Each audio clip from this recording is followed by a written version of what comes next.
Good morning students, it's Akash sir. So today we are going to start the part 2 of the public facilities of the SST. This is related to the civics of chapter 9. So let's start.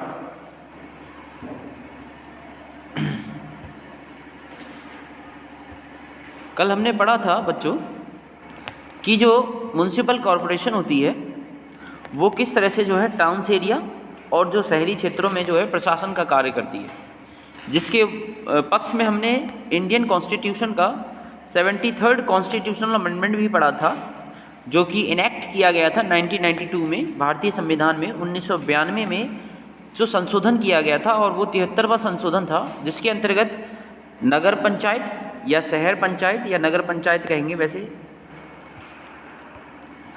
यानी जो शहरी क्षेत्रों का प्रशासन और जो ग्राम पंचायत का प्रशासन, इन दोनों का प्रशासन किस तरह से हो उसके लिए जो है व्यवस्था की गई थी, और जिसके अंतर्गत जो है 18 विषय बताए गए थे और एक में 29 विषय बताए गए थे कि इन विषयों के आधार पर आपको जो है प्रशासन करना है।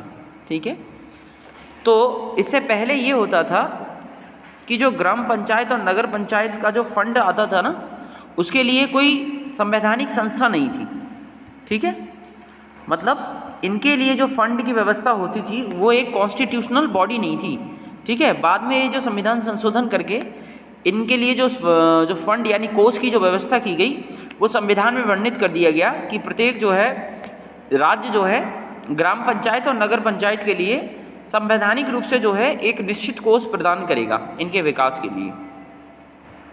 ठीक है स्टूडेंट्स, तो अब स्टार्ट करते हैं इसकी theory. Government play an important role in providing public facilities to everyone. सरकार जो है एक मुख्य भूमिका निभाती है, जो भी फैसिलिटीज़ होती हैं, जो भी सुविधाएं होती हैं, जन सुविधाएं होती हैं, प्रत्येक इंसान को उपलब्ध करवाने के लिए। ठीक है, it should provide safe drinking water to the people and also take care of sanitize facilities.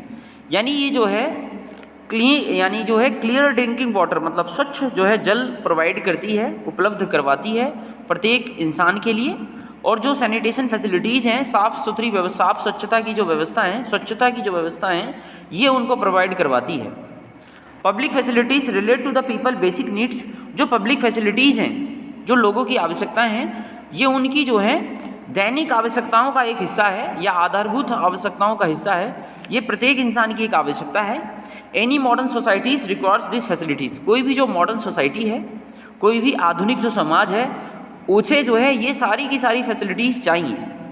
अब इसके लिए जब हम भारतीय संविधान पढ़ते हैं तो भारतीय संविधान में जो फंडामेंटल राइट्स प्रोवाइड किए गए हैं, जो मौलिक अधिकार दिए गए हैं लोगों को, जो मौलिक अधिकार दिए गए हैं, जो कि भारतीय संविधान के अनुच्छेद 12 से 36 तक जिनका वर्णन किया गया है, उसके अंतर्गत एक आर्टिकल 21 आता है, अनुच्छेद 21 आता है, जो ये कहता है कि peoples have a right to life, यानी लोगों को जीवन जीने का अधिकार है। द राइट टू लाइफ, जिसके अंतर्गत जो है ये सारी की सारी फैसिलिटीज़ जो हैं आ जाती हैं। The right to life that constitution guarantees for all person living in the country. जितने भी लोग हमारे देश में निवास कर रहे हैं, सभी को जो है जीवन जीने का अधिकार है। ठीक है स्टूडेंट्स, इसके लिए जो है in India the constitution right to access to the clean drinking water. प्रत्येक इंसान को, चाहे वो किसी भी वर्ग से हो, किसी भी जाति से हो, किसी भी धर्म से हो, उसे जो है safe and clean drinking water पीने का अधिकार है। Can be drawn from the right to food. ठीक है, उसे खाना खाने का, भोजन करने का अधिकार है। The right to clean environment.